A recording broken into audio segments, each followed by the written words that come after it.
Salve galera! Depois do vídeo da semana passada eu fiquei com uma pulga atrás da orelha aí e hoje eu vou fazer, ainda nessa linha dos testes comparativos, eu vou fazer um teste um pouquinho diferente.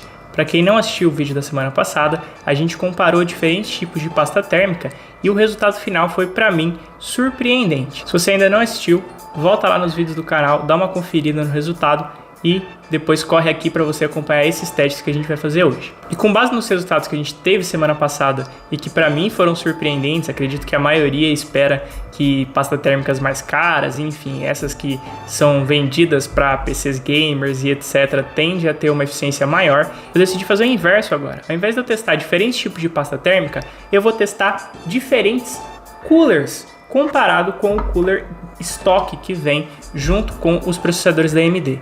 Então eu quero saber dessa vez se o cooler padrão da AMD vai bater de frente ou não, ou enfim, né, com quanta eficiência térmica ele vai ter em comparação com um water cooler e em comparação com um air cooler de uma qualidade um pouquinho superior. E como sempre, antes da gente partir para o vídeo, não deixa de se inscrever aqui no canal, que toda segunda-feira a gente está trazendo um vídeo diferente e bacana para vocês acompanharem.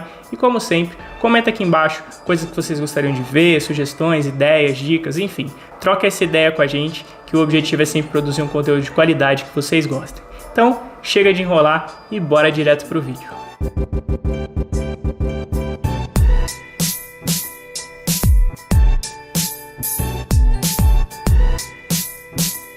Bom, assim como os testes que a gente rodou aqui semana passada, o computador que a gente vai estar usando como base para teste vai se contar com um Ryzen 5 3600, 16 GB de RAM, uma GTX 750 Ti, que nesse caso só vai servir para dar vídeo, e uma fonte de 500 watts. Eu vou usar como pasta térmica de referência esse modelinho da Ryze Frost, é a mesma que a gente usou semana passada no comparativo que a gente fez. E eu vou usar ela porque ela tem uma condutividade térmica legal, ela é vendida na casa dos 10, 12 reais e ela é uma pasta térmica não só à base de silicone, então ela tende a ter uma durabilidade legal. E os coolers que a gente vai testar aqui vai ser o H411R, ele é o modelo da Cooler Master, que conta com 4 heat pipes, e a gente vai estar comparando ele com o cooler estoque da AMD e também com um cooler da Deepcool, um water cooler da Deepcool. Esse é o RF120 e a gente vai estar comparando ele com esses outros dois testes. O teste do cooler box padrão da AMD eu não vou estar repetindo, eu vou me basear nos resultados que eu trouxe aqui para vocês semana passada, tá? Então a gente teve uma temperatura de 87 graus usando essa pasta térmica da Ryze Frost. E eu vou tirar ele agora, colocar esses outros dois coolers e a gente vai conferir, obviamente sempre mantendo a mesma pasta térmica. Então, sem enrolar mais, vamos direto para os testes.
Bom, depois dessa maratona de testes aí, agora finalmente a gente pode comparar os 3 coolers e ver qual que nos apresenta uma melhor eficiência térmica quando o assunto é refrigerar nosso processador. Como nosso objetivo é comparar o cooler stock da AMD com o air cooler que a gente está usando aqui, o H411R, e o water cooler da Deepcool, o LT120, em relação ao desempenho do cooler stock da AMD, eu estou usando como base os resultados que a gente teve lá naquele vídeo comparando as 3 pastas térmicas diferentes.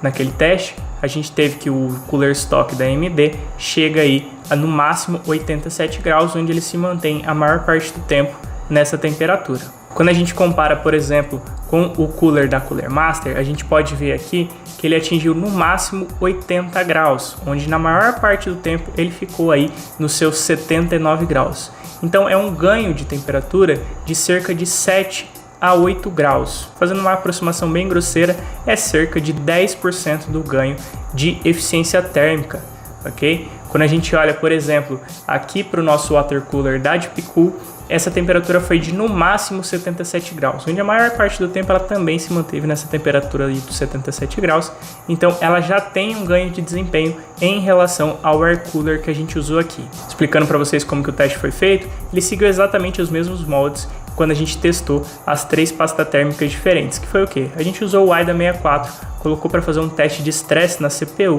deixou rodando por exatamente 10 minutos e a partir daí a gente avaliou a temperatura máxima que ele atingiu e também, obviamente, quais foram os clocks e potência máxima atingidas pelo processador. Em todos os casos, a gente não teve nenhum CPU throttling, então a gente não teve perda de desempenho e em todos os casos o clock máximo atingido foi idêntico. Então, nesse caso, avaliando pela temperatura, a gente vê que, obviamente, como esperado, o cooler stock da AMD ele tem o pior desempenho, seguido depois pelo H411R da Cooler Master e, por fim, o nosso water cooler tem a melhor eficiência térmica e foi o que atingiu menores temperaturas. Nesse teste em questão, a temperatura entre o air cooler e o water cooler ela não foi grande, pelo contrário, foi cerca de 2 ou 3 graus aí de diferença. Nesse caso, não justificaria, na minha opinião, você investir cerca de 100, 150 reais a mais para você ter um water cooler comparado com o air cooler em questão. Porém, se a gente for analisar processadores que têm um consumo maior de energia e, portanto, esquentam mais, aí eu já acho que o water cooler tende a ser uma melhor opção, justamente porque ele vai ser mais eficiente e vai conseguir reduzir ao máximo a temperatura do seu processador. Aqui no caso a gente está usando um Ryzen 3600, ele tem um TDP máximo de 65 watts, então ele já não tende a esquentar muito, ele fica aí numa faixa intermediária de consumo de energia. Mas se a gente está falando, por exemplo, de processadores da linha K ou processadores mais parrudos da AMD, eu já acho que um water cooler é uma melhor solução para abaixar a temperatura do seu processador. Se a gente estiver falando de processadores mais custo-benefício, na linha média intermediária, o air cooler tende a dar conta de uma maneira bem razoável e bem legal no que diz respeito a refrigerar o seu computador. Então, esse foi o teste dessa semana. Comenta aí embaixo o que vocês acharam, dúvidas, ideias, sugestões para os próximos vídeos. E como sempre, se você curtiu esse vídeo, não deixa de se inscrever, que toda segunda-feira sai um conteúdo novo aqui para vocês estarem acompanhando. Esse foi o vídeo dessa semana e até mais!